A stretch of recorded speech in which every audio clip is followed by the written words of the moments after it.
ühel hetkel ei ole enam küsimus abist, on küsimus vaatest.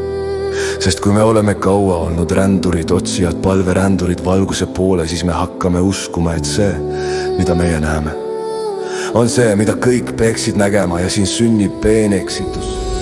Me ei vaata enam inimest, me vaatame oma pilti temast, projektsioon.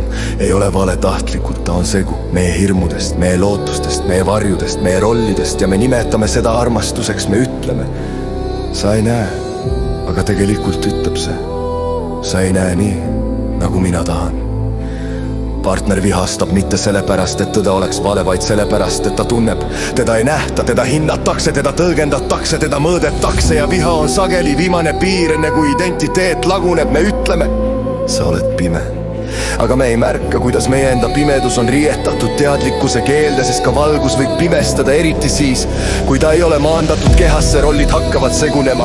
Mina olen mõistja, sina oled see, keda tuleb mõista. Mina olen ärganud, sina oled veel teel, ja ilma et me märkaksime, oleme loonud hierarhia seal, kus pidi olema suhe. Duaalsus tekib vaikselt, õige vale, teadlik, teadvustamata, valgus, vari ja inimene, kes seisab meie ees, ei mahu enam meie pilti, siis hakkab ta meie vastu võitlema. Mitte seepärast, et ta vihkaks tõde, vaid seepärast, et ta kaitseb oma olemist, ja meie imestame. Miks mind ei kuulata? Miks mind tõlgendatakse valesti? Miks minu sõnu vihatakse?